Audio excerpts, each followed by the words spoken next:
বড় সাহস! থামুন আপনারা।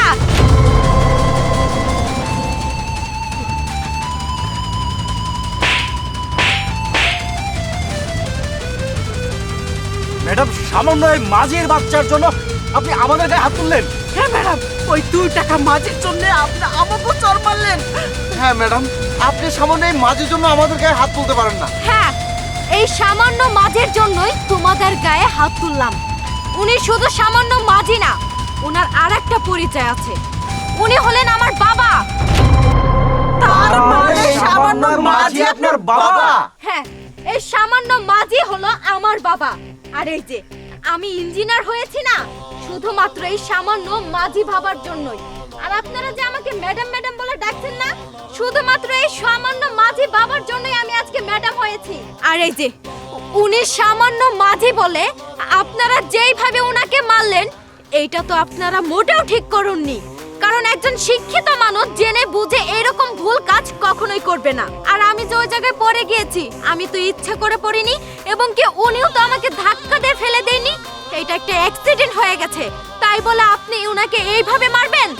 বাবা, তুমি আমাকে মাফ করে দাও। আমার আগেই উচিত ছিল ওনাদেরকে তোমার পরিচয়টা দেওয়ার। আমি যদি ওনাদেরকে তোমার পরিচয়টা দিতাম, তাহলে তোমার এত অপমান হওয়া লাগতো না এই জায়গায়। মা, তুই আমার কাছে মাপ কেন চাস? বাবার কাছে যতই ছেলে মেয়ে অপরাধী থাই, প্রসঙ্গ রাগ করে না। মা, আজকে তুই যে ইঞ্জিনিয়ার হইছস, গর্ব আমার বুকটা ভরে গেছে।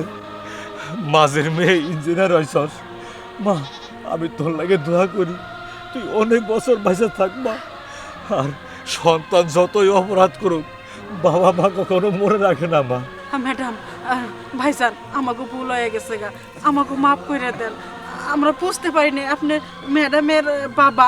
যদি বুঝতে পারতাম নেক্সট টাইম এরকম ভুল হইতো না আমাকে। হ্যাঁ ম্যাডাম, আমাদের ক্ষমা করবেন।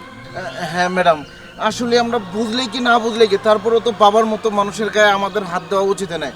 প্লিজ ম্যাডাম, আমাদেরকে মাফ করে দেন। মা, এদের ভুল হারা বুঝতে পারছে, এগুলো ক্ষমা করে দে। ঠিক আছে।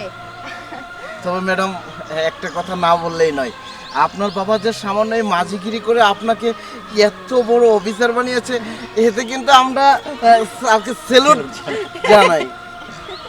মা, এগুলো বাড়িতে যা, বাড়িতে যা। আসুন, আপনারা আজকে আমার বাড়িতে যাবেন। চলুন।